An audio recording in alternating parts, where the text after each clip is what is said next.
Всему хорошему приходит концу. И как это не прискорбно, но вот 10 дней так быстро прошли, как 2 дня. Для меня, по крайней мере, как 2 дня. Хотя у меня были эти джетлаги, называется. Эти самолеты, перемена времени и так далее. Но все равно это просто потрясающе, как 2 дня.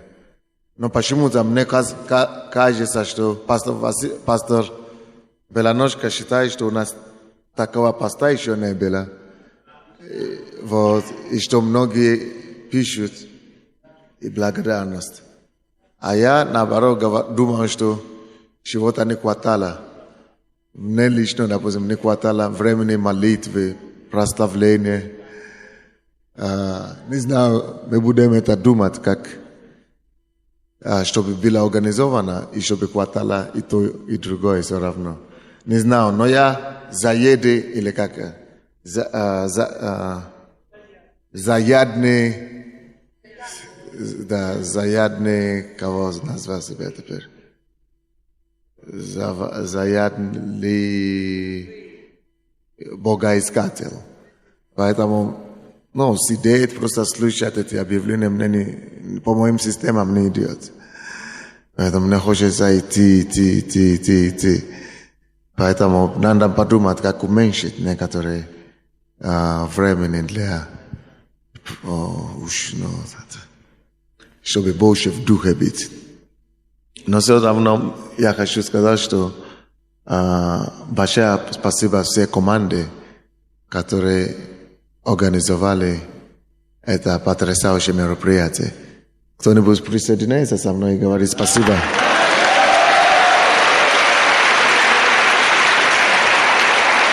Спасибо нашему епископу, что он все это организовал. Спасибо всей команде, которые с ним поддержали его руки и которые исполнили это.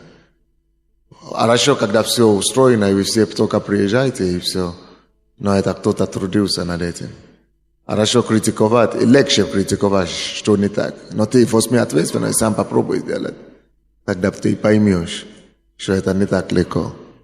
Поэтому низкий поклон всем вам, которые...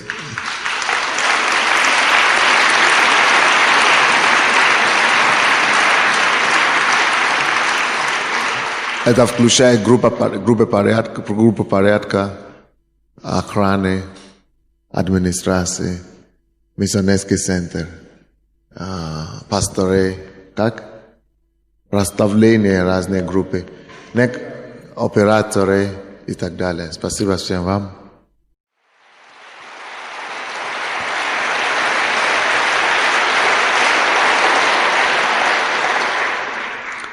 Я целую неделю здесь стоял или сидел и всегда думал, слава Богу, что я уже не нужен. Но я пришел к этому выводу уже с прошлого года, что я уже не нужен. Церковь живет без меня.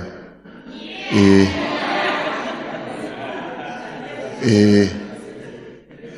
люди, которые на месте берут ответственность, которые хотят что-то делать, слава Богу, что Бог дает им благодать, и у них что-то получается.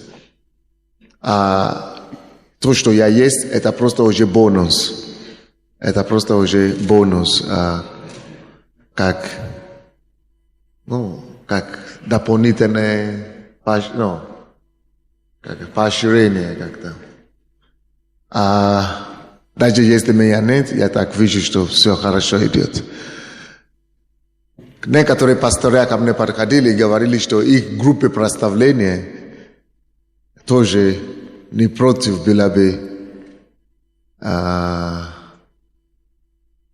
отметиться на таких мероприятиях. И хотят знать, по каким критериям мы подбираем те, которые участвуют. Я не знаю, в этом году этим занималась. Я не вижу ее, Куксенко Валентина, но точно летом или зимой она уже этим не будет заниматься. Они идут на повышение. потому что они уезжают миссионерами в Америку. И не знаю, кто будет этим заниматься в декабре. Но, как бы то ни было, можно все это вопрос решить через миссионерский центр. Просто, если вы считаете, что у вас хорошая группа, и вы бы хотели, как часть посольства Божия, и не только в группе прославления, а в чем-то угодно, перевозчики, любой сфере служения, вы просто хотите чувствовать себя как часть тела, и вы хотите приложить свои какие-нибудь услуги, вы просто обратитесь письменно. Миссионерский отдел. Это миссионерский отдел у нас как штаб-квартира. Все эти вещи рассмотрятся. Может, как операторы или как что. Вы хотите участвовать, вы хотите быть благословенны для других, а не только принимать. Помните, что я говорил вчера? Лучше давать, нежели брать. И всегда ищите возможность давать. Слушайте, кое-что есть в христианстве, которое уже стало нормой. Мы ищем благословение, и мы ожидаем благословение. И когда мы получаем благословение, мы благодарим Бога. Спасибо тебе, Господь, что меня благословили. Кто-то меня благословил. Да, мы привыкли получать. И мы думаем, что это уже нормально. Слушайте, я даже сам поломал. Мне пришлось поломать это психологию себе. Что мы делаем? Мы ожидаем благословения. Кто говорит, и тот скажет, что он не ожидает благословения. Что кто-то подойдет, его благословит когда-нибудь. То он лукавый. По крайней мере, нам всем приятно, когда нам приносят благословение. И где-то косвенно мы радуемся от этого. Мы хотели бы, чтобы еще было. Правильно? Но вы знаете, что я понял сейчас? К чему я пришел на сегодняшний день? Я пришел к тому, что я не позволю, чтобы кто-то не благословил, как Авраам сказал. Я не хочу, как он сказал, чтобы, когда Авмалех, чтобы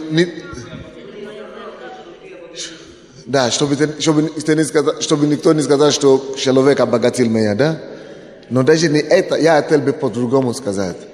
Я хочу сказать по-другому. Что настолько это принцип, я сейчас стал убедиться в этом, что лучше благословлять, чем получать, что я теперь, у меня другой принцип. Не позволю кому-то благословить меня или дать мне какую-то помощь, если у меня, я получу его, потому что надо уметь тоже получить. Уметь получить, это тоже зрелости надо. Я получу, но не позволю кому-то уйти от меня. И кто благословит меня уйти с моей жизни или с моей пути, не получивший обратно равномерное или еще больше от меня благословения. Либо в виде слова, либо в виде услугу, либо в виде доброты, либо в виде материальной, финансовой какой-то благословения. Понятно или нет? То есть, это то же самое, что Павел говорит. Если кто-то вам дает духовное, не позвольте ему уйти. Если вы получаете что-то от кого-то, это оскорбит, это не культура царства. Позволить тому человеку, от кого вы что-либо получили. Просто позволить себе только порадоваться и говорить, слава Богу, я получил что-то. Слава тебе, Господь, аллилуйя. Пускай тебя Бог благословит. Это значит, мы не поняли законы царства. Если мы поняли законы царства, то мы поймем, что если этот человек меня благословит, либо материально, либо физически, тогда я ему не говорю, что я тебя верну. Не надо ему вернуть. Но ты, как человек царства, как человек, который одержимыми принципами царства, ты знаешь, что, он меня благословил даянием физическим, материальным или финансовым, или просто учением, или словом добрым. Окей, я тебе это отметил. Но я не позволю, чтобы кто-то перед мне чтобы бил в долгу, как это сказать, чтобы быть в одолжении, чтобы кто-то давал мне больше, чем я ему даю. Чтобы кто-то был благословением мне, больше я им благословение. Непонятно вам? Поэтому я отмечаю это, что этот человек мне служит. Может быть, он делает это первый раз, если, допустим, охранник или что-то. Я делаю вид, что я не замечаю. А потом время, я, конечно, благословляю их. Я знаю, что я благословляю их через мое слово. А потом, может быть, я нахожу время, когда я им выделяю время, чтобы просто поговорить с ними. А выделить им время, мне сейчас уже тяжело, кому угодно выделить время. Выделить им время, просто поговорить, для них это очень важно, потому что они после меня никогда не с ними болтать или говорить. Или просто спросить у них, как у них дела. Это уже такая компенсация, чем за то, что они делают. Да, все это время. Или просто Бог может положить на сердце, просто благословить финансово. Но никогда не думайте, что вы, если не имеете финансовое выражение или материальное выражение, когда кому-то дать что-то материальное, что у вас нет чего дать. Всегда смотрите на материальное и финансовое как последнее. Это самое нижесенное, как это, малоценное, что вы можете дать. Это самое малоценное, финансы. Это, потому что это вещи, которые погибают, которые истрачиваются, которые заканчиваются. Но то, что не проходит, это такие ценности, как внимание, как любовь, как принятие, как теплоту, как улыбку, как вот такие вещи, они более ценные, чем даже эти материалы. Короче, что имеется в виду? Если вы получаете либо вот эти услуги или как это проявление любви от кого-то, найдите способ. Если у вас даже нет возможности отдавать им любовью или чем-то, благодарностью или что, тогда можно материальное только выразить. Это то, что Павел пытается говорить. Что если люди вам дают учение, слово и так далее, то они дают вам самое лучшее. Но значит, у вас нет, наверное, этого уровня, этой возможности этих людей поблагодарить. Поэтому хотя бы самое ниже, что есть, самое человеческое, что есть, самое элементарное, что есть, это материальное, это физическое, которое все равно проходит. Хотя бы в этом, как-то выразить. И не только выразить благодарность, не в благодарности дело. Он не говорит отблагодарите их, он говорит давайте. Потому что в этом царстве благословение получает не тот, кто получает благословение. Поэтому если кто-то вам дает благословение через слово и так далее, вы не должны позволить этому человеку уйти из вашей жизни или из вашей пути, не отдавая что-то обратно. Тогда вы ничего не получили еще, пока вы не отдадите ему. И тем более те благословения, которые в его жизни, вы еще не получили, пока вы что-то не найдете способ, чтобы отдавать. Непонятно то, что я пытаюсь говорить. Вот, допустим, я не представляю себе, и я не хочу, чтобы кто-то, кому я еще ничего не делал в жизни, допустим, я здесь на этой неделе, кто-то мне приносил конверты, $100 или $50 или 100 или 2 гривны кто-то давал, или 10 гривны, или 20 гривны. Я принимал. Но я принимал спокойной душой. И знаете почему? Потому что я знал, что я не обделяю этих людей. Вот слово, которое я искал. Иногда от имени благословения мы действительно только обделяем других. Как вам? Вы поняли меня? Если вы умеете и привыкли только получать благословение и не привыкли воздавать каким-то другим способом в жизни этих людей, благодарностью, любовью, заботой, помощью, если вы не отдаете вот так, значит вы обделяете на самом деле. Или как сказать? Это правильное слово? Да, вы принимаете как должное, вы обкрадываете на самом деле. Вы отбираете. Вы так не говорите. Это он же вас... как это отбираю, как это обделяю, если он сам с удовольствием сам дает, благодаря. Да, но в этом царстве так не работает. Иисус сам говорит, блаженны Ты не благословен то, что ты получил. Но ты на самом деле благословен, когда ты найдешь другой способ. Не надо то, что он тебе отдал одежду, ты тоже ему найдешь одежду на его день рождения. Не, это не то. Это как раз то, что Иисус говорит, не делай. Если ты на день рождения тебя пригласит, ты тоже его приглашаешь. Не, то не должен. Ты просто как принцип, как образ жизни, как человек принципа, как человек царства. Ты знаешь, хорошо, что он это мне дал. Я ему не дам обратно. Обычно, если тебе дает кто-то физическое, не давай ему физическое обратно. Найди другое выражение. Дай ему что-то большее. Допустим, он мне дал одежду или деньги, а я говорю, хорошо. А я нахожу способ, как восполнить его какую-то нужду, которая больше денег, которая не в денежные выражения.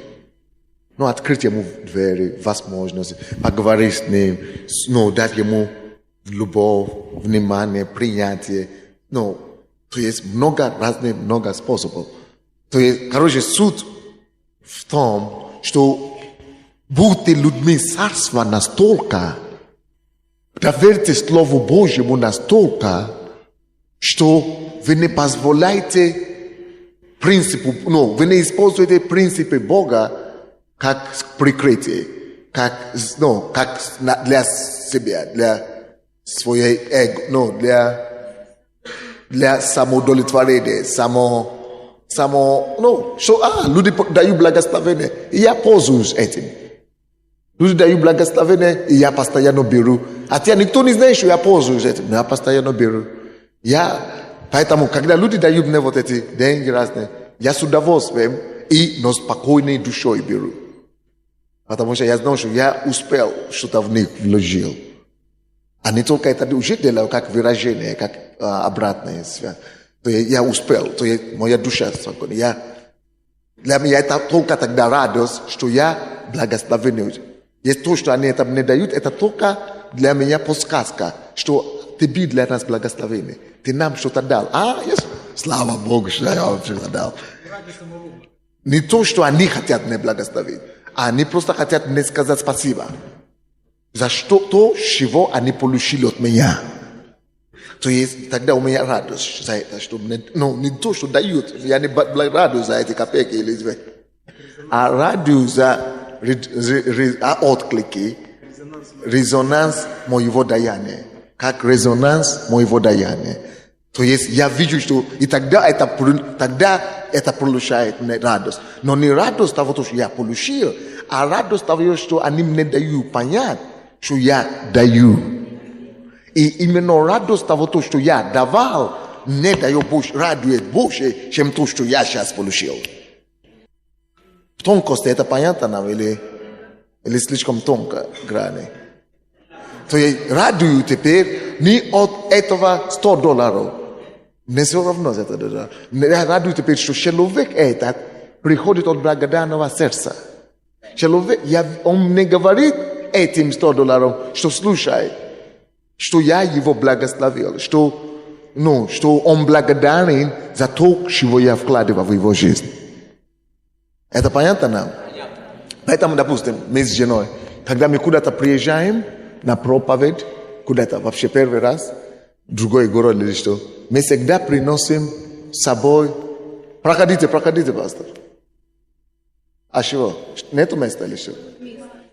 А где остальные его?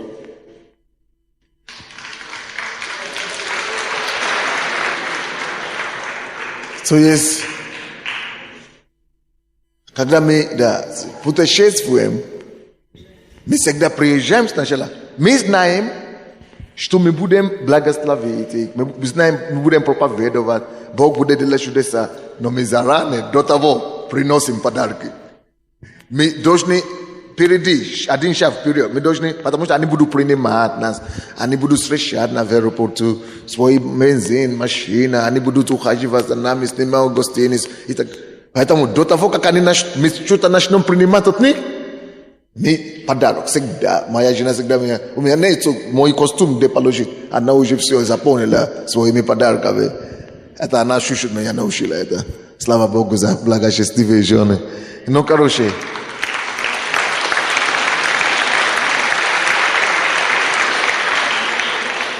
И она наполняйся подарками.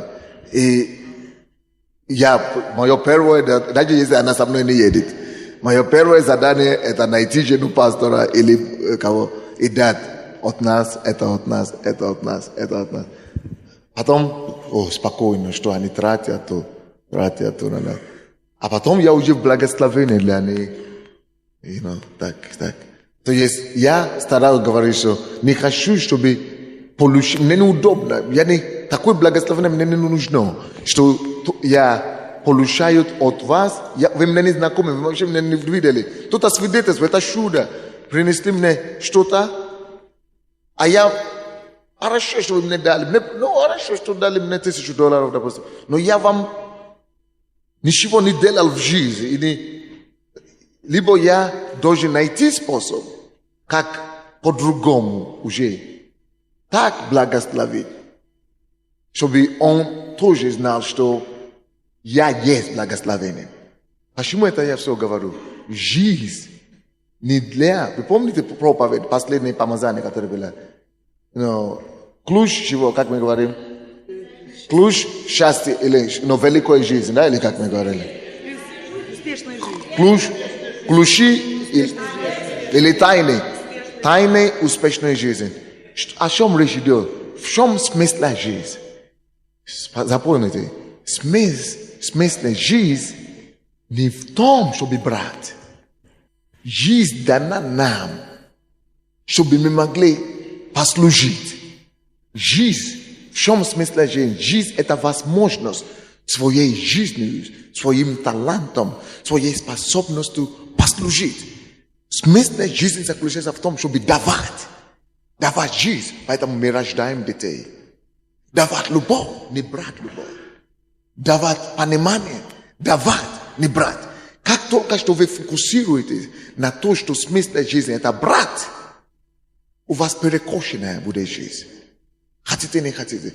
Жизнь будет какая-то перекошенная, какая-то нездоровая, какая-то болезненная. У вас жизнь не будет полностью радостная. Вот, допустим, сегодня я вышел из дома, и была девушка, которая помогает нам своей машиной, возит наших гостей и так далее. И она никогда не имела возможность, когда-то имела возможность, но вот с тех пор, как она начала служить, не имела возможность, может быть, у нее ребенок родился, тогда мы встретили, я где-то с ней случайно помолился. А так, после этого не имела, оказывается, а я даже не знал, что она меня видит, здравствуйте. Я же всем здравствуйте. Оказывается, она мечтает, просто мечтает. Я не знал, чтобы пастор остановился однажды и поговорит. Я думал, чего она не подает, пускай скажет, но ничего не говорит. Но своей машиной служит, возит всех нас. Не только сейчас, и раньше. И на этот раз тоже. Каждый день приезжает, как мужа пускай. И на этот раз Бог просто сделал чудо. Мой водитель попал в этот пробку, а я уже закончил вовремя, раньше из дома. И вышел раньше. Просто погулять в свежем воздухе. И я думал, и вдруг кто-то мне говорит, не надо гулять. Ты иди к этой девушке, поприветствуй просто. И постой там. И я поприветствовал. Она тоже ничего не говорит, как обычно отошла. А потом уже в конце подошли, еще одна девушка, подошли, и получилось, пока пробка, получилось нам поговорить, и я увидел им время, вместо чтобы сам погулял, я стоял, поговорил с ними и так далее. Но то, что меня, а я-то не знаю, она говорит, плачет, говорит, спасибо, что мы ответили на вопросы, которые были. Но то, что меня увидел, я уже сел в машину и уезжаю. И смотрю назад, и вижу эти девушки две, как они вот так прыгают. Танцую на улице. Я говорю, что? Я говорю, я поговорю с пастором.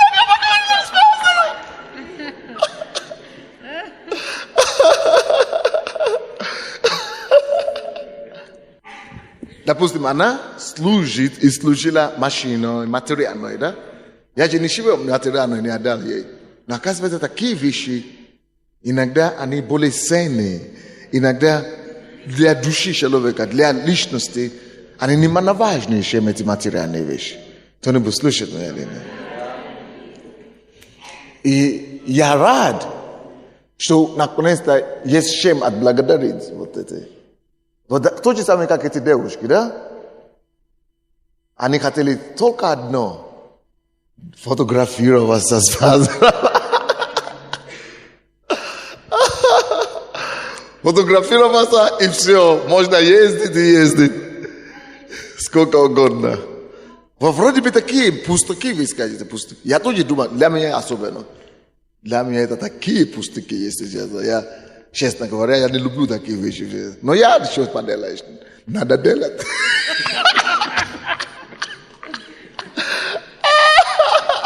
Стоят там, ну, если, когда 1000 человек начинают вас просить стоять, фотографировать, вы поймете, о чем я говорю. Может, вы пока это любите, но когда это доходит до 1000, вы поймете. В день вы даже будете как спрятаться, одна проблема, как спрятаться, как выйти, как... Что? Пожалуйста.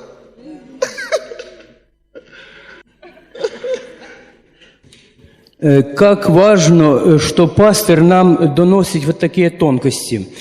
Вот смотрите, я сейчас как бы являюсь то есть пастором для инвалидов города Киева. И я практически к инвалидам захожу в каждый дом. И вот смотрите, когда мэр стал мэром города, он начал, неординарные вещи делать. Первый день, когда он принимал на Хрещатик, он пригласил туда всех инвалидов. И приехал, я знаю семью, она богатая, муж, жена, 2 сына. Один сын, он нормальный, а второй парализованный. И когда пригласили и начали там соревнования, и вот смотрите, какое соревнование там было. Просто этот мальчик сидит на коляске, и ему бросали мяч, чтобы он поймал этот мяч. И он поймал этот мяч где-то за 15 разом 1 раз. И ему дали грамоту, что он действительно участвовал в мероприятии.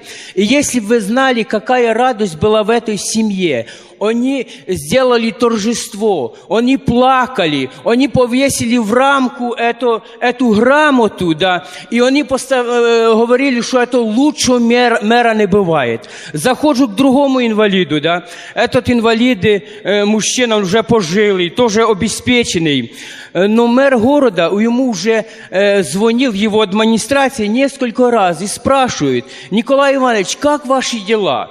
И я когда к нему захожу, да, он плачет, да, я зашел ему, и он рассказывал мне это в течение 2 часов. В течение 2 часов ему рассказывал, что мне позвонила администрация. Смотри, какой я, вот сюда, туда. То есть, как важно внимание, то, что пастор нам рассказывает. Аллилуйя. Слушайте, у меня было другое слово, и я начинаю об этом говорить. Я думаю, может быть, продолжить это, или все-таки идти то слово, которое я говорю. Я начинаю думать, наверное, это Дух Святой все-таки повел в это направление. Короче, не позвольте себе быть вместо дампинга. Да? Дампинг.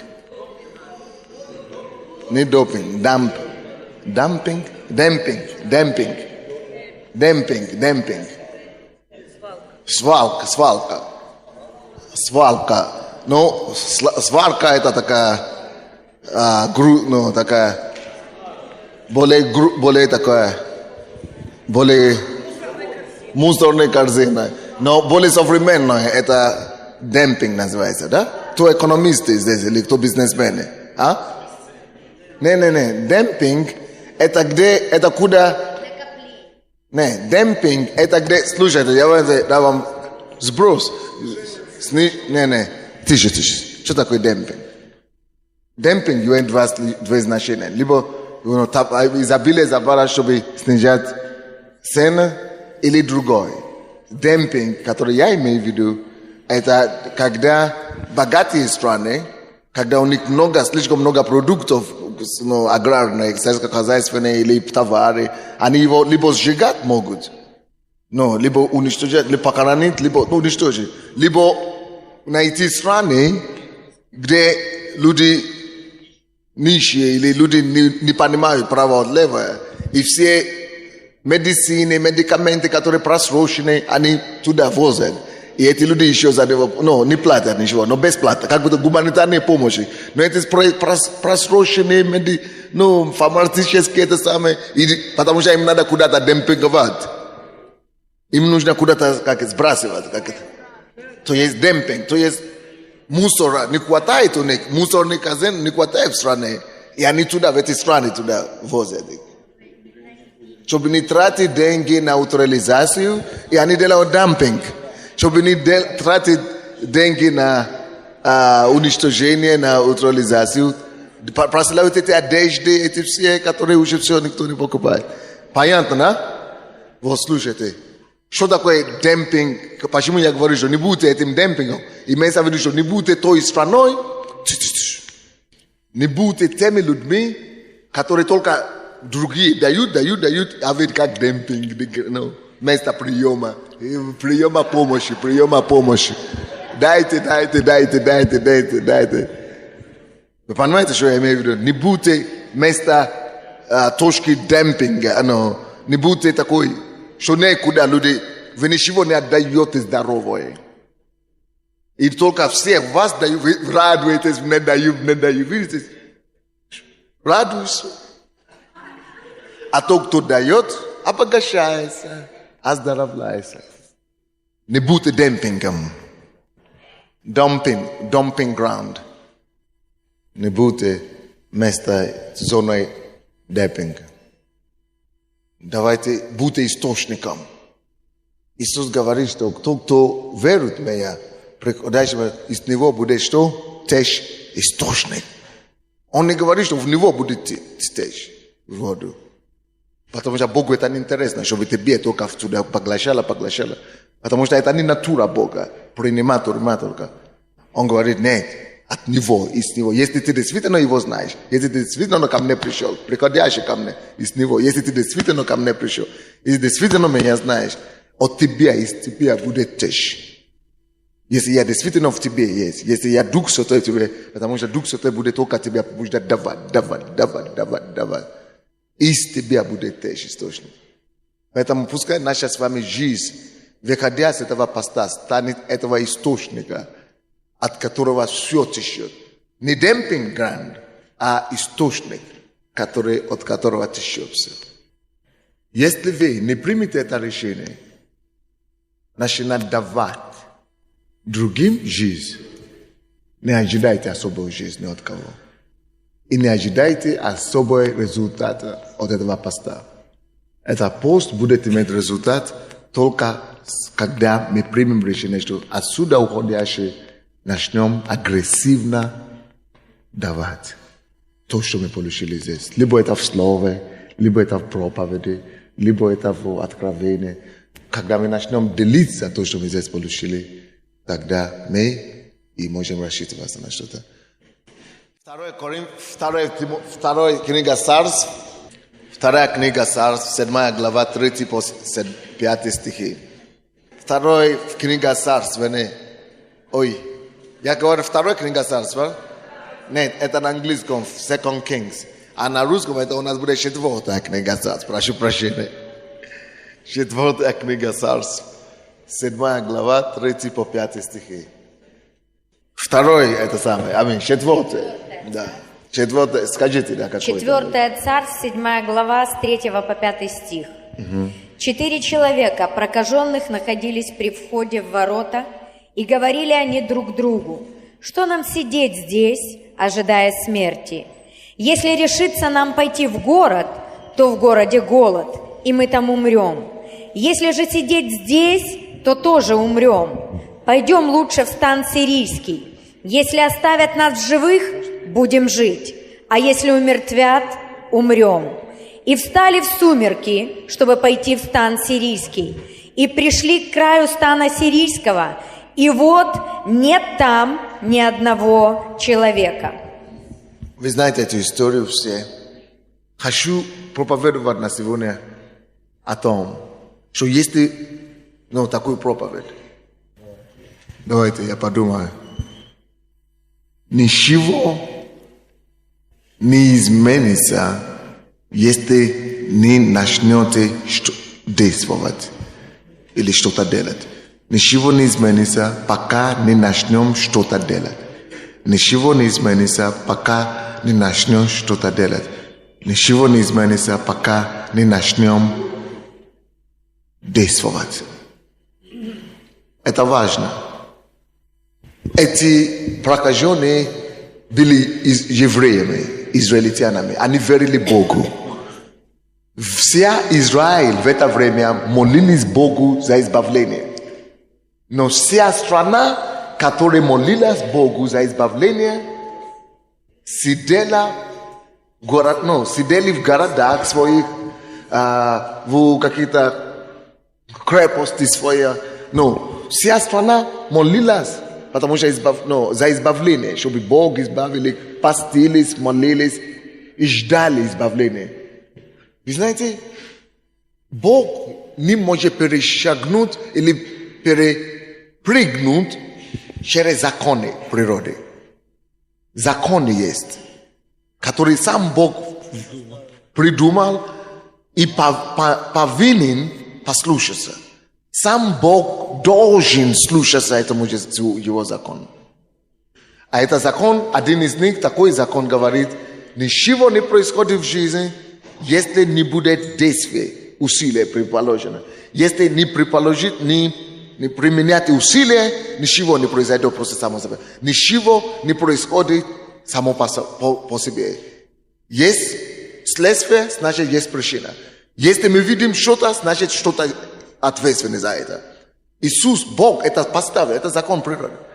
И здесь Израиль все молится, постится, избавь нас, все.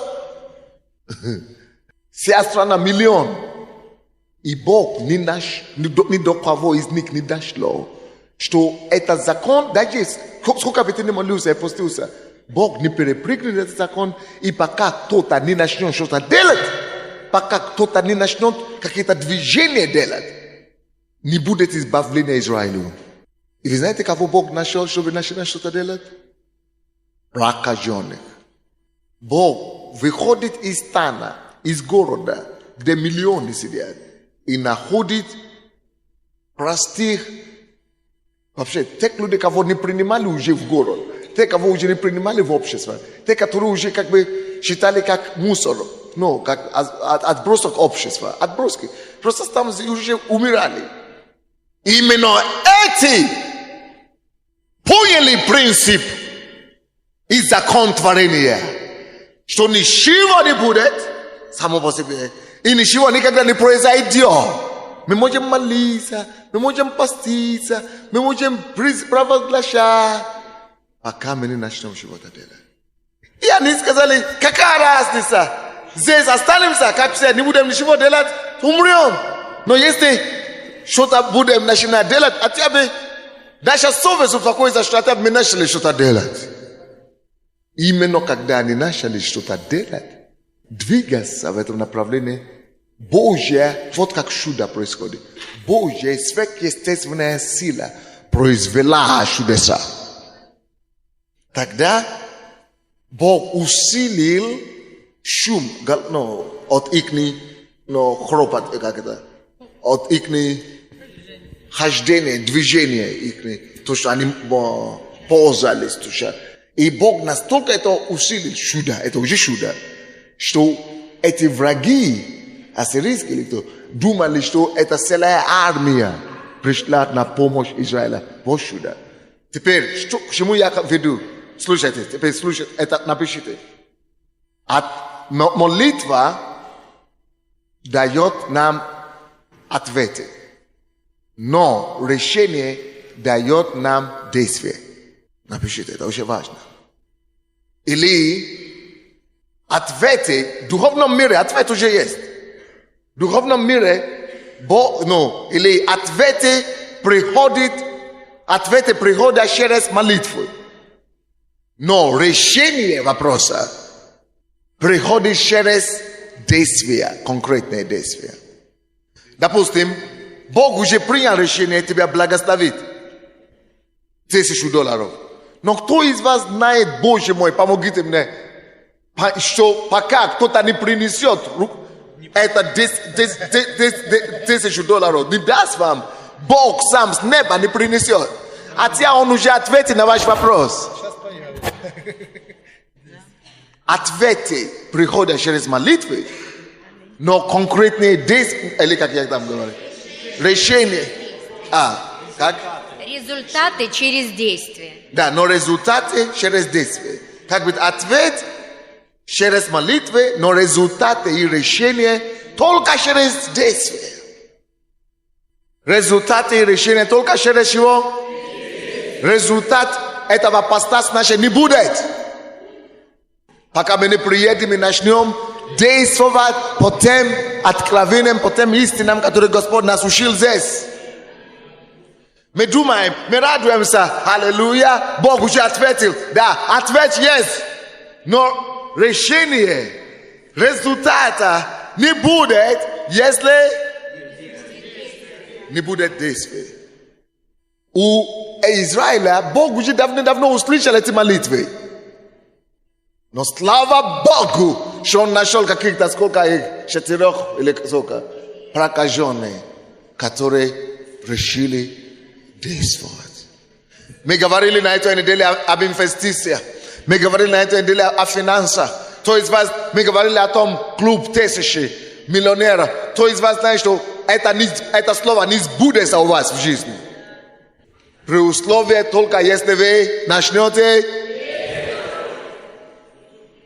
Кто из вас знает, что я молился сегодня, чтобы Господь, и мы все молились, чтобы Господь поднимал христианских миллионеров. Кто из вас знает, что не поднимутся, если мы не начнем?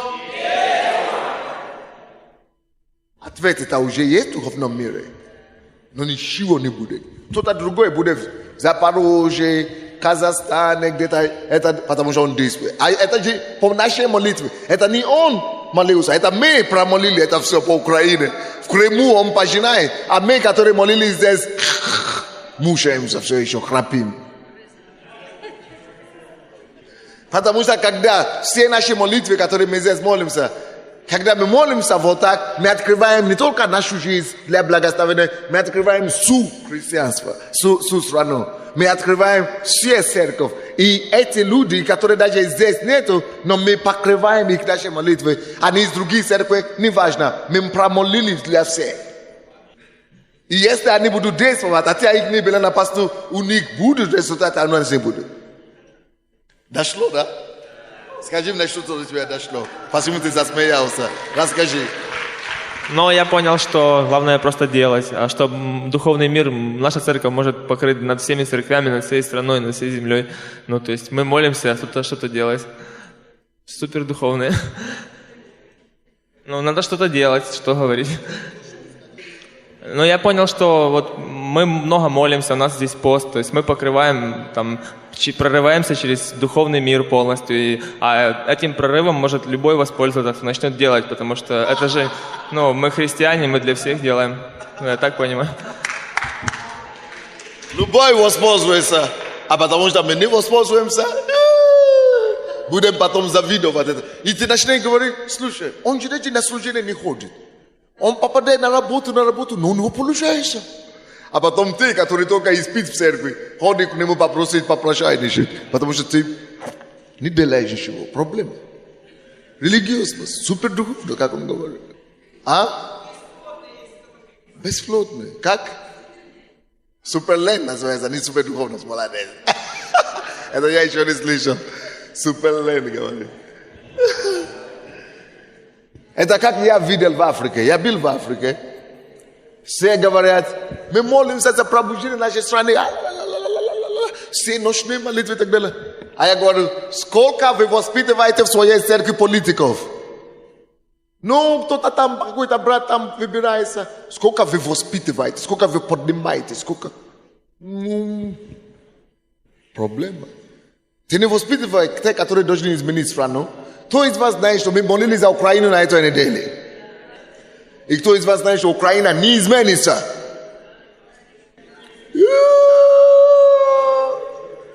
Это очень тяжелее.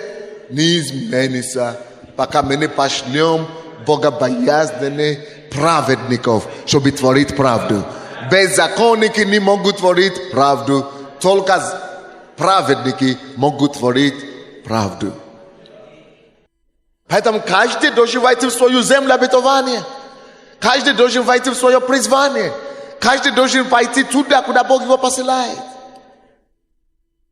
И наконец-то, кто из вас знает, что все наши молитвы на этой неделе, все наши старания, может быть, без определенной физической манифестации, проявления. Так и много раз бывало. Вот это то же самое, я даже по себе знаю. Допустим, я знаю, заметьте, все проповедники, наверное, это заметили, что когда я постился, когда я пощусь, после этого поста, и я выхожу на проповедь, какое-то свежее помазание, какое-то слово, дерзновение, какое-то, кто это заметил? Но если я постился, и я никогда не выходил на проповедь, только сплю и выхожу на офис, работаю и так далее, ничего не сделал, не служил, ничего. Я вообще забуду, что я постился, и никто вообще потом не будет знать. Только действие дает конкретный результат. Итак, напишите мое задание к вам. Даю вам 2 минуты подумать хорошо и написать список 5 вещей, что вы принимаете решение делать после этого поста. Тише, каждый по себе. Что Бог тебе проговорил на этом посте, что ты услышал на этом посте, что ты понял на этом посте, который ты начнешь делать. Напишите эти все 5 пунктов. 2 минуты. Все пишут. Не будьте супер лень или супер духовны. Потому что можно пробить на посту от месяц. И никакой идеи ты не выносишь отсюда. Никакие мысли тебе не осталось, не запало. Чем ты уходишь отсюда? Что ты выносишь? 5 хотя бы пунктов. То есть ты можешь здесь пробить и вернуться пустым также. Голодным, похудел, жалким видом. Но ты ничем не вынес, ты ничего не вынес. Поэтому напиши. Вспоминайте, что было, прокручивайте свои головы. В своей голове первый день, второй день, третий день, 4-й день. Знаете, общение с Богом – это не только одностороннее движение должно быть. Это и вторая сторона. Когда мы говорим с Богом, очень важно, чтобы мы позволили Богу проговаривать нам. А как Он будет говорить? Через ваши мысли, идеи, то, что вы слышали, то, что вы читали, Он будет вам говорить. Так что пускай это будет хотя бы какое-то время такое, когда мы слушаем, что Он проговаривает. Подумайте о своей семье, что вы увидели новое и полезное, о своей церкви, что на этой неделе Бог вам показал. Потому что проблема в том, что мы не видим и не слышим. Это оно перед тобой, мы не заметили. Мы не заметили. Оказывается, это Бог нам говорит нам. Поэтому вспоминайте какие-то ситуации, которые замечены были вам, которые запомнились вам, которые что-то вам. Вот, вспоминайте сейчас. И это и есть вещи, которые вы должны записать. Записать и исполнить. Кто записал 5 пунктов? Опустите руку. Кто записал чуть меньше? Меньше 5 пунктов. А кто больше? Спасибо. Давайте я вам скажу, какие у меня пункты. Не надо вам записать его, потому что к вам все равно это не имеет отношения. Потому что то, что мне Бог говорит, я вам скажу мои пункты, которые я писал. Я говорю, вам не надо его записывать. Зачем? Потому что когда я это сказал, кто-то начал брать кружку. Это все равно к вам не имеет отношения. Потому что то, что Бог мне дает, такие мои задания, вам еще 10 лет надо жить, чтобы это стало ваше задание. Поэтому это вас не беспокоит, не грозит то, что я буду говорить. Но то, что у меня натура другая. То, что мне Бог говорит делать, у меня другая психология. Я тут же делаю. Поэтому все, что я сейчас буду вам говорить, вы уже об этом знаете. Если не все, значит, к вам это не имело отношения. Но те, кому это имеет отношение, они это уже знают. Потому что как только что, это то, к чему я старался приучать себя первые годы моей христианской жизни. Чтобы быть быстрее в послушании. То есть не просто слушаться Богу, послушный Богу, а быть послушный Богу как можно быстрее. Как это сказать вам? Вы поняли, да? Допустим, Бог может тебе сказать, сделай это. Я знаю, что я когда-нибудь сделаю. Ну, через месяц, потом забил вообще. Да, вот, выработать. Это надо его вырабатывать. Очень тяжело. Вырабатывать как можно быстрее. Не может быть, до моментального еще не дошло, но стараюсь. Во многом у меня, может, 80% уже до моментального. И те, которые вокруг меня знают. Они постоянно куда-то бегают. Они постоянно, я постоянно кого-то зову. Не даю мысли только, даже родиться. Только рождается у меня, я уже все кого-то послал. Я уже все это сделал. И, во-первых, именно на этом посту, вы знаете, у меня уже была идея поднять 1000 миллионеров, да, вы знаете, раньше. Но именно на этом посту Бог проговорил мне, сделай клуб. Как это не странно? Бог мне сказал, сделай клуб ночью, проснулся утром, и уже в этот же день вы уже знали об этом. И в этот же день вы уже получили анкету. В этот же день я уже такую работу провел, что я уже 200 человек нашел в этот же день. В этот клуб. В этот же день. Я как одержимым становлюсь, когда я вижу, что это Бог мне какой-то идеей проговаривает. Одержимый. Вы знаете, как одержимый делает? Он не может ничего делать. Он все несет его. Это я сам себя так посажу на Бога так, но как систему такую.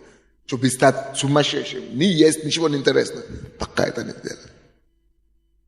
И дай Бог, чтобы вы выработали такие. Потому что есть хорошие привычки и есть плохие привычки. Вот это может быть хорошие привычки. Привычка слушаться Богу и моментально послушаться Ему. Вы это уже знаете. Второй, что у меня пришло в голову, когда я смотрел этот фильм, так, я думал, нет, мы должны об этом знать. В фильм «Рэп-центр». Мы должны объявить суд над этим мафией, торговлей сами. Что я сделал? Я не сказал, я закончу проповедовать, возьму телефон, позвоню на завтра. Завтра позвоню мэру. Нет, что я сделал? Тут же, пока я проповедовал в кафедру, договорился уже о встрече. И сегодня, на сегодняшний день, не только довести до мэра, мы уже разработали определенные стратегии, как движение ставить это дело. Проблема, я уже понял, короче, власть города на ноги. Потому что тоже Бог мне дал это бремя. То есть, это второе. Вы это тоже уже знаете. Но дай Бог, чтобы мы все тоже постарались так быть. Да? Третий. Земля для церкви. У нас же не был вращенный. Мэр был избран еще в мая месяца.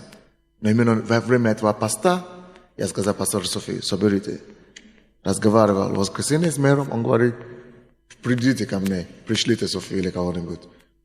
А я же не буду присылать через, он говорит, в сентябре будет. В сентябре, хорошо. А я же не подарок. Завтра. София, бегом. А София тоже не глупая. Она говорит, пастор, у меня тут какая-то кусочка земли там есть, можно поговорить? Давай. Давай, тоже дай поэтому. И за один день получили эти две земельные участки. Разве это не Бог? А если бы подумал завтра, послезавтра, кто-то в отпуске, не важно в отпуске. София, идите найти, кто в отпуске. Откуда угодно, что угодно делайте. Она знает, что делать. Она нашла и все решила.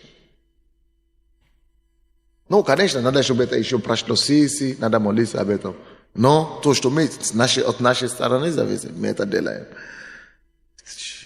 Четвертый, что Бог мне лично дает. Ну, это вам не понятно, это, но это не для вас. Но я просто скажу, чтобы вы знали.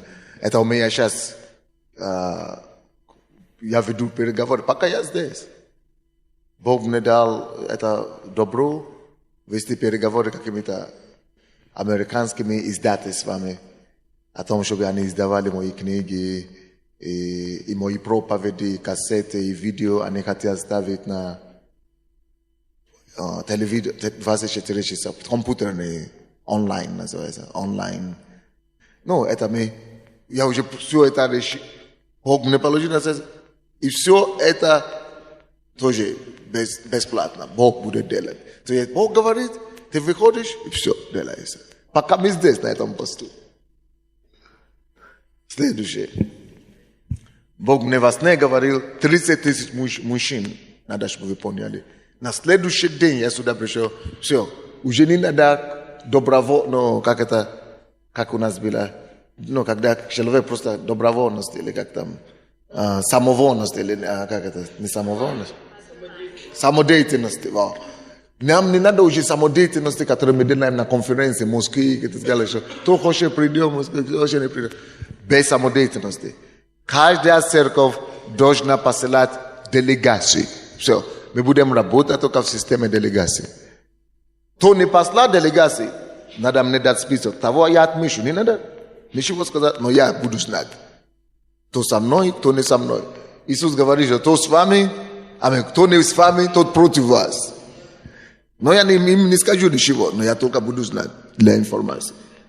Но, по крайней мере, надо всем сообщить, что каждая церковь наша, если он считает себя посольством Божьим, хоть в России или по всей бывшем Советском Союзе, должен послать делегатов минимум по 10 мужчин, а женщин по 20. Ну, не по 20 обязательно, хотя бы 10 тоже, я сказал. Но девушки хотя 20 говорят. Но хотя бы 10. Может быть, хотя бы сказать 10 хотя бы. Я не знаю, если по 20 это справедливо. Но по 10 это должно быть справедливо. Это вот пятый мой пункт. Шестой пункт. У меня есть что-то, что я хочу делать. Но это тоже в работе. Я не знаю, как меня подведут или сделают, но я уже дал это задание Фаресу, чтобы сделали перевод какую-то кассету.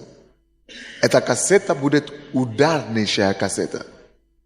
Жалко, что к этому посту мы не успеем, но к летному, к зимному мы вам покажем.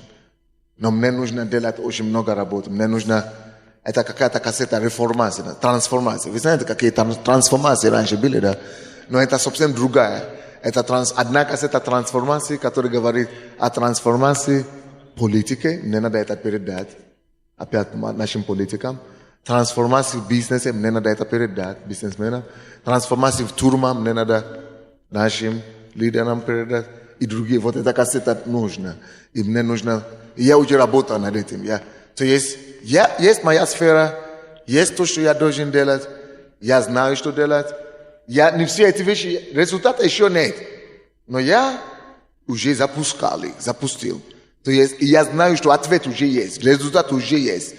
И не только ответ есть на небе сейчас, но уже есть тоже ответ и решение. 100% еще нет, как бы, да? Но я уже знаю, я уже молился, Бог ответил. Со стороны Бога все решено. Я рад.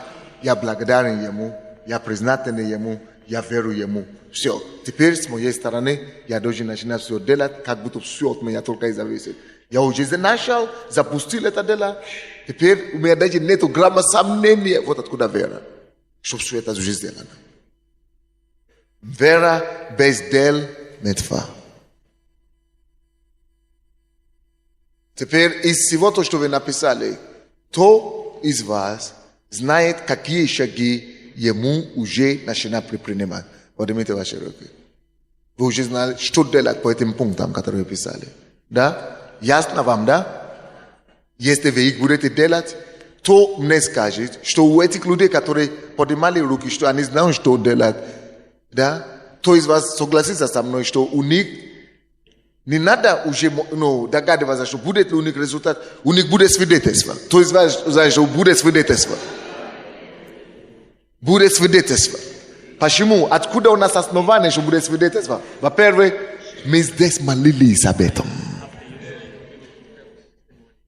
Мы поверили Богу.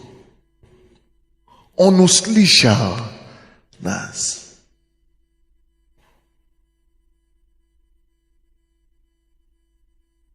Но больше того, что он услышал, он ответил нам. Аллилуйя. Ответ мы получаем через молитвы. Но вот решение и результаты мы получим только когда мы сами будем начинать действовать в этих направлениях, о которых мы уже молились. Мы огорчаем Бога, когда мы отказываемся подкрепить наши молитвы делами. Огорчаем Бога. Потому что Бог уже подготовил ответы на небе, но нету руки, которая бы ее собрал. Мы протягиваем руки, нету действий, чтобы это дело собрать.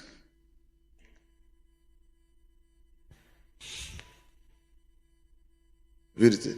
Одно непослушание, позор на весь зал. Видите? Одно маленькое непослушание. Поставьте на вибрации. По-русски. Пускай тогда, я вообще вам скажу, чтобы вы стали, чтобы все видели, кто не, у кого телефон заигрался. Мы не говорили этого.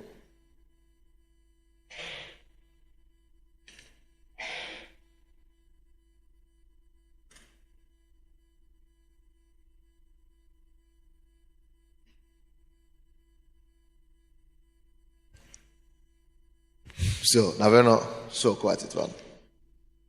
У меня еще 8 пунктов по этому, но вам не надо, уже все понятно.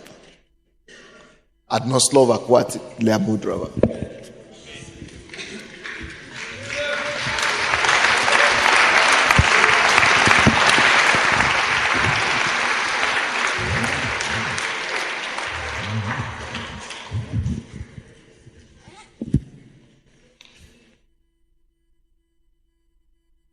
Хлебопреломление сейчас у нас будет. Да? Давай. Да, я соединюсь.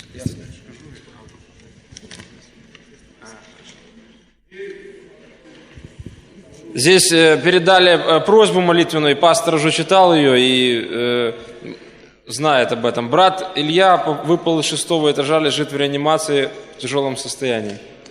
Просьба помолиться. Давайте согласимся все вместе и с пастором помолимся. Боже, мы молимся за Твое посещение этого человека, Господь, там, где он находится, кость праведного да не сокрушится. Бог... Демона или беса изгоняю. Все. Встану перед вами на колени и скажу, что вы мой учитель сегодняшнего дня. Вот одно, не надо две, одна. Да, не надо две, надо три. Хотя написано, что уста двух и трех подтверждаются. Но тут даже не надо двое, чтобы подтвердилось. От одно, где из верующего в изгоняют бесов. Да, рожденного, возрожденный. Я об этом как раз и говорю. Верующие разные бывают. Но я говорю за возрожденный, служащий Богу и так далее. Потому что написано, уверовавшие же будут изгонять, не наоборот.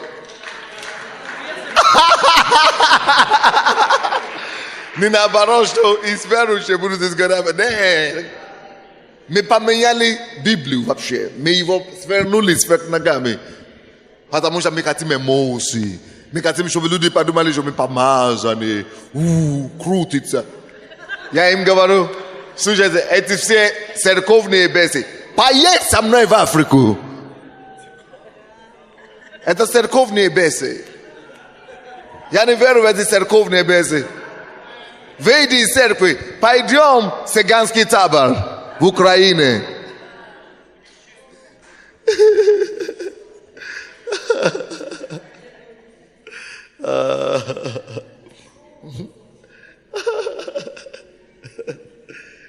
Поэтому надо как-то подумать нам, как это перевести побыстрее. И чтобы освобождение привести. Англичан, англоговорящий, вы хотите перевод? А? Я все говорю. Хорошо. Мы это сделаем. И Африку тоже очистим от этих. Но одного уже освободили от этого дела. Мадабуку приезжал сюда и считал. Но когда он отсюда уехал, какой недоволен был. И его друзья были недовольны. Но потом меня пригласили Латвию проповедовать. Кто там был, кто видел эту кассету? Когда я проповедовал в Латвии, и Мадабуку сидел, и потом брал последний раз, когда я был, год назад. Да, по-моему, год назад, да? Ноябре. Да, по-моему. И Мадабуку, короче, сидит, и у Алексея я проповедую, и я все, а я-то знал, кому на юбилей, да. И я знал, кому что надо. И сидит, и я ему взял, как просто. И ему переводит. И я шаг за шагом.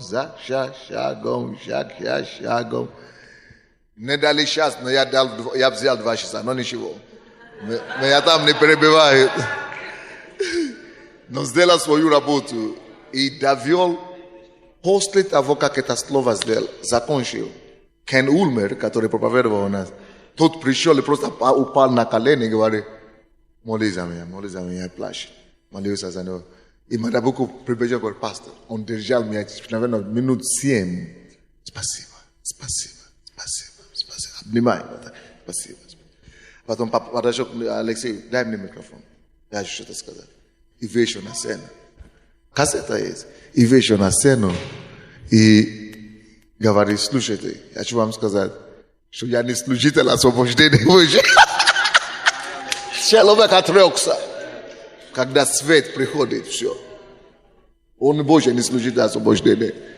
Он говорит, я подписываю за все слово, каждое слово, которое пастор Санте говорит. Жив Бог.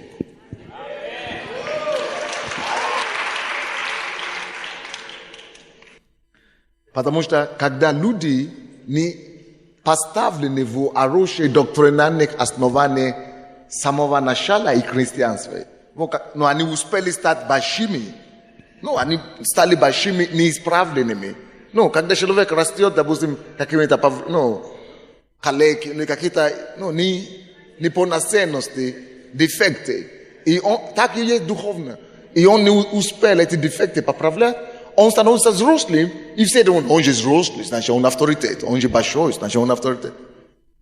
Так и духовно. Эти ребята, потому что он рассказал мне его историю, потому что он покаялся где-то, а потом ночью бесы приходили к нему, мучили его, а потом только когда он подошел, кому-то молились за этого, он освобождение получил. Но он-то не знает, что это не то, что он одержим, а потому что с кого угодно будет давить. Короче, из-за этого начинаем проповедовать освобождение всем. Потому что он пережил. Он говорит, как это? Я пережил. То есть нужно начинать переживать, проповедовать опыт свой или какой-то. Короче, и эти дефекты, неисправленные доктринальные вещи, растет человеком.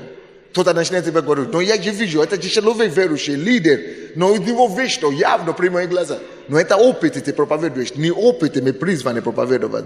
Нам дано Евангелие проповедовать, не опыт, не переживание, а Евангелие проповедовать. Видите разницу? Он говорит, но было такое у него, действительно, родовое проклятие, мы молились за него, только тогда все прошло. Это все опыт и переживание. Истина только одна, только то, что Бог говорит истина. То есть, и эти нездоровые люди же не знают, толпа же не знает христианство, люди же не знают, люди только идут за известным именем или известным пастором. А если тот пастор говорит, значит все правильно. Но они не знают, что этот парень, этот пастор рос какими-то своими дефектами духовными, не духовными, а доктринальные. И ему никто не мог помочь. И он уже большой. Обычно, когда они уже такие большие, никому уже не слушают. Они только уже, как тебе сказать, уже все. Поэтому они начинают упорствовать на своих ошибках, своих заблуждения своих начинают, защищать его, они только ищут способы, как его защищать. Все получили хлебопреломление, нет? Давайте мы возьмем наш хлеб. Все, что вы просили сегодня у Господа, все, что вы написали, кто из вас знает, что жизнь в крови? Не слышу. Жизнь Христа где? В крови Христа. Скажите, жизнь Христа? В крови Христа. Значит, если жизнь Христа в крови Христа, значит, все способности Христа где? Не слышу. Посмотри на Христа сегодня. Что не хватает у тебя из жизни Христа? Может быть, это ум Христова не хватает. Может быть, это мудрости Христовой не хватает. Может быть, чудодейственной силою Христа не хватает. Может быть, послушание Христа Отцу не хватает. Ты держишь оружие, чтобы это получить, чтобы это стало твое. Сейчас в твоих руках же. Жизнь Христа есть крови Христа, есть жизнь Христа. Ты можешь съесть, пить эту кровь и верою глотать, внедрить в себя все великолепия Христа, которые в тебе еще нет. Святости Христа, любви Христа к Отцу, людям, ощущение Христа, здоровье Христа. Бог сейчас делает чудеса прямо сейчас. Я вижу многие вещи в духовном мире. Бог прямо сейчас отвечает на молитвы, потому что вы высвобождаете вашу веру. Вы берите дальше, возьмите верою. Даже пока вы еще не пьете, пока просто вы держите его рука, получаете ответы. Получаете вмешательство, получаете здоровье, получаете сверхъестественной мудрости, получаете проникновение в духе, получаете дары духа, ищагария, гагабакубобо, кубурия, кизенде. Да, войми, просто войди в это, прими. Что тебе не хватает из жизни Христа, из служения Христа, жизнь человека крови его, и он дан нам его кровь. Jesus. Jesus. Когда вы будете это кушать, пить, чудеса твориться, вы пьете тело Христа, вы кушаете тело Христа, вы будете пить кровь Христа, жизнь Христа. Она будет войти в вашу гену, ваши клетки, ваш мозг, вашу нервную систему, вашу душу, духа, чтобы укреплять, чтобы вооружать, чтобы снарядить. Гига. Maguko guru gudu gidi agashi kaguko kobo kakakuga gide kesha. Oh Jesus. Jesus name. Принимайте это верой, принимайте. И хлеб, и вино во имя Иисуса.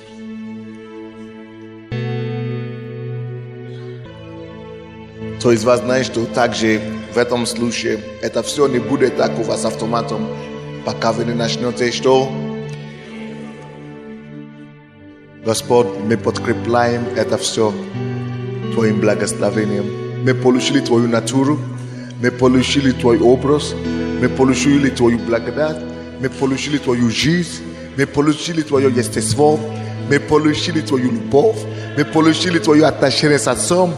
Именем Иисуса Твоей благодатью и духом мы пойдем и наслаждать Тебя и царство Твое на весь мир.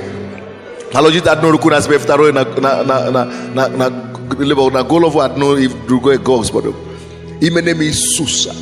Ягari yagugaga baki girigiria agari yagagugaga gugugugaba agida gugagugagaka. Именем Иисуса.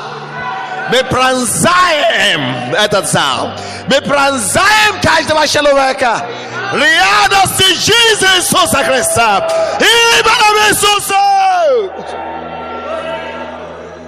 Пусть реальности Бога, реальности Его жизни, реальности Его благодати ревности Его Духа, ревности Его выражения. Наполняет нас, переполняет наши мысли, наш разум, наш дух, наше естество, чтобы мы могли расходить отсюда, мой Бог, идти, утверждать Твое величие, Твое царство, и Господь Твою славу распространять по всей земле. Зато мы принимаем все, чего нам не хватало. Принимаем всю благодать. Принимаем все благословение. Во имя Иисуса Христа.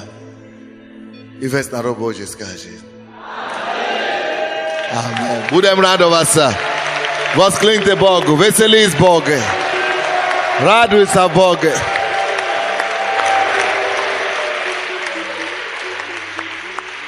Тише. Оставайтесь на месте. Оставайтесь на месте. Не спешим. Наш пост летний, пост прорыва. Летний пост 2006 год закончился на этом. Мы сейчас выслушаем несколько объявлений. Да? Я хочу поздравить вас. Что новая заря. Заря нового дня. Заря нового дня. Спасибо, что вы почтили это приглашение. Пришли искать Бога с нами.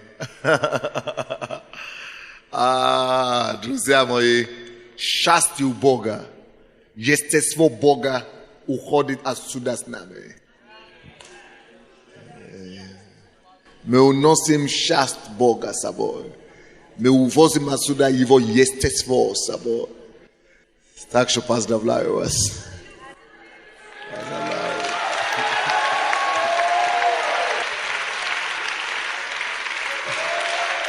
Давайте станем, да. Если я сейчас... Если это так не остановлюсь, так я знаю, что мы уже не сделаем все, что надо будет делать. Мы потом будем славить. Хочу сказать, что мы ждем вас не в следующем году, а летом. Только летом будет по-другому. Первые 3 дня только пастыря. Ой. Мы ждем вас это уже зимой. Только первые 3 дня, да? Пастора просят, чтобы делать такой пост сугубо для них. Поэтому мы, или наоборот, последние 3 дня, может быть. Лучше первые, окей. Первые 3 дня будет только для старших пасторов и, может быть, помощников. И все. А уже 4-го дня вся церковь, как все, кто может. Теперь слушайте, не расходите. Кто-то уже говорит, уже спешит туда. Моя просьба еще одна такая. Просьба молиться за Беларусь. Просьба поддержать руки наших братьев и сестер, которые сражаются с диктатурой и с бесами Беларуси. Хорошо? Не забудьте, мы молились за них здесь, но не забудьте молиться за них. Прежде мы будем слушать объявление, но прежде чем мы это сделаем, давайте мы также все присядем. И остается стоя пророк. И я хочу, чтобы мы все отблагодарили нашего друга и гостя. Я не слышу вас. Вы это не делаете по-украински.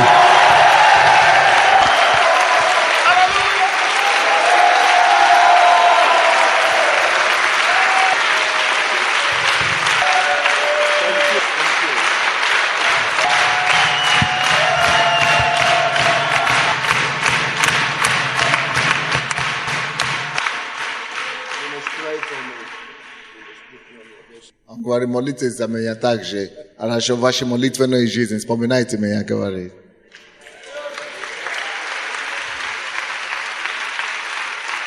И давайте мы также отблагодарим пастыря Сандея за этот пост. Давайте мы возвысим наши голоса и поблагодарим Его за Его участие, за Его Слово, за Его Дух, за все то, что Он сделал, за все то, что Он вкладывал в нас, за все то, что Он отдавал нам здесь, за все то, что Он сеял в наши сердца, за все то, что Он нас и исправляет, и делает замечания, и ставит на свои места. Давайте мы, как сыны, поблагодарим Его громче. Давайте мы воздадим свои голоса нашему отцу, нашему апостолу Сандею Аделаджа во имя Иисуса. Пастор Сандей, мы благодарим вас и благодарим Бога за вас, что вы здесь, что вы поднимаете нас, что вы воспитываете нас, что Бог прославляется через нас. Спасибо! Спасибо! Спасибо! Спасибо! Спасибо! Спасибо! Спасибо! Спасибо! Спасибо!